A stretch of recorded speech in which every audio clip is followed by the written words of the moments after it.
وہ ایک سوال بھائی نے لکھ کے بھیجا ہے جی ہمیں تحریری طور پر، اور فرماتے ہیں کہ انسان کو اللہ تعالیٰ نے قرآن کریم میں اشرف المخلوقات گردانا ہے، اور پھر قرآن کریم ہی میں بعض مقامات پر اسی انسان کو اس کے اعمال کی بنا پر یا کوتاہیوں یا غلطیوں کی بنا پر حیوانات سے بھی بدتر گردانا گیا ہے۔ یہ خود ہی کہیں اپنی بات کی نفی نہیں؟ نہیں، نفی تو کوئی نہیں، صرف تھوڑا سا زور ڈالتے اپنے دماغ پر تو خود ہی مسئلہ حل کر دیتے۔ پہلی بات تو یہ قرآن مجید میں کہیں نہیں کہا گیا کہ انسان کو اشرف المخلوقات بنائے۔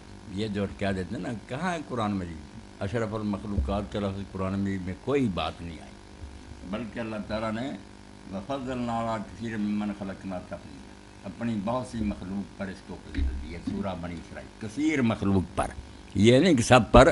اس لیے بڑے بڑے امام اور عالم کہتے ہیں، اور بالکل ٹھوس دلائل سے کہتے ہیں کہ فرشتے انسانوں سے افضل، کیونکہ اللہ تعالیٰ کے رسول نے جو حدیث فرمائی نا، اس پر تو لوگوں نے کہہ دیا۔ علماء آبادی بھی کہتے ہیں کہ اس نص صریح کے مقابل میں یار چونو چرا کیا کہ جب بندہ تنہا ذکر کرتا تو میں بھی تنہا اس کا ذکر کرتا ہوں، جب وہ کسی مجلس میں کرتا تو میں اس سے بہتر مجلس میں ذکر کرتا ہوں، ملان خیر من، وہ بہتر مجلس فرشتوں کی ہے۔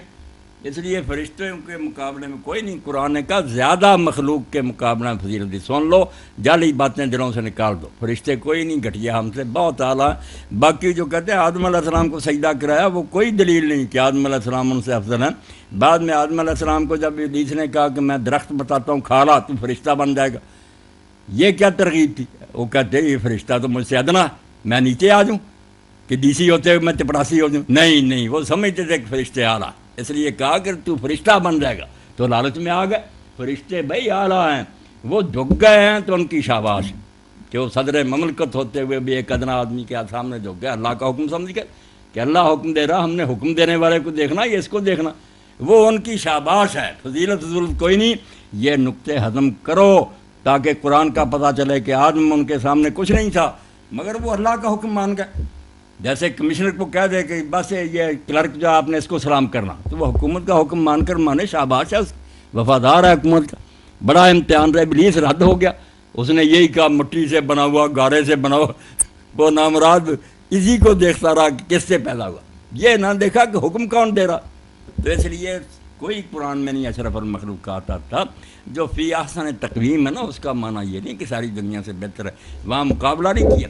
وہ تو اللہ تعالیٰ نے دوسری جگہ فرمایا الذی احسن کل شیء خلقہ، اللہ نے جو شے بھی بنائی ہے اعلیٰ سے اعلیٰ بنائی، جو بنائی ہے اس اپنے کام کے لیے وہ بہترین بنی ہے، یہ معنی۔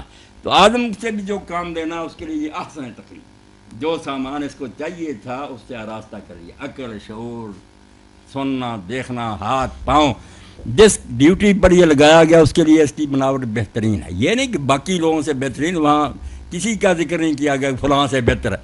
تو جہاں بہتر کا ذکر ہے وہ سورہ بنی اسرائیل کے بہت سی مخلوق پر اس کو فضیلت دی ہے۔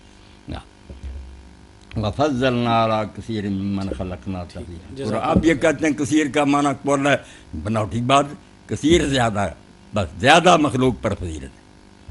فرشتے ملائن خیر منہم، بہتر جماعت ہے جس میں اللہ ہمارا پھر ذکر کرتا ہے۔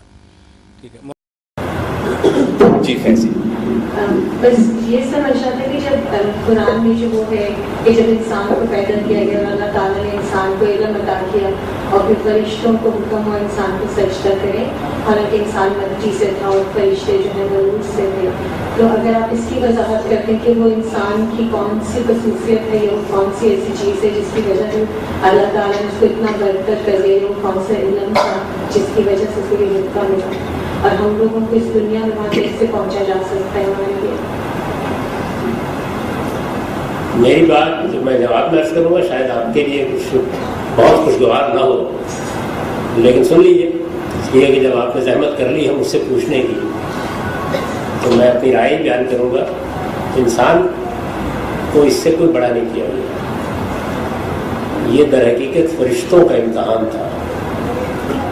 ایک کم تر مخلوق کے بارے میں مجھ سے کہا گیا کہ سجدہ کرو، میں خدا اس کا حکم دے رہا ہوں، اور اس طریقے سے انسان کو یہ بتایا گیا کہ اصل چیز انانیت نہیں ہے، اصل چیز تکبر نہیں ہے، اصل چیز خدا کے حکم کی پیروی ہے۔ اس سے نہ فرشتے چھوٹے ہوئے تھے اور نہ آدم بڑا ہوا تھا۔ بلکہ چھوٹے کے سامنے بڑوں کو خدا کے حکم پر جھکا کر دکھایا گیا۔ اور جو ابلیس نے جواب دیا وہ بالکل ٹھیک دیا تھا اس نے یہ کہا تھا کہ میں خلقت کے لحاظ سے اس سے بہتر ہوں، خلقتنی من نار، آپ نے مجھے مادے کی بہتر فارم سے پیدا کیا ہے، یہ مٹی سے پیدا ہوا ہے، میں اس کو کیسے سجدہ کر سکتا ہوں؟ تو خدا نے کہا کہ یہ تکبر ہے، یہ نہیں کہا تم نے غلط کہا ہے، تم اس سے برتر نہیں ہو، یہ نہیں کہا اس کو، یعنی برتری کے باوجود تمہیں میرا حکم ماننا چاہیے۔ تو یہ ہے، اس میں انسان کی کوئی برتری نہیں ہے اور اس زون سے نکل جانا چاہیے۔ سب سے برتر مخلوق فرشتے ہیں، اس کے بعد جنات ہیں، اس کے بعد ہم۔ اسی وجہ سے قرآن مجید نے جہاں انسان کے شرف کا ذکر کیا ہے، تو جیسے ہمارے ہاں عام لفظ بولا جاتا ہے انسان اشرف المخلوقات ہے، اس کے بالکل برخلاف بات کی ہے۔ دیکھیے قرآن کے الفاظ ہیں لَقَدْ فَضَّلْنَا عَلَىٰ كَثِيرٍ مِّمَّنْ خَلَقْنَا، ہم نے انسان کو اپنی بہت سی مخلوقات پر فضیلت دی ہے، یہ نہیں کہا سب کچھ۔ تو انسان ہر مخلوق اصل میں اپنے بارے میں یہی سننا چاہتی ہے کہ ہم سے بہتر کوئی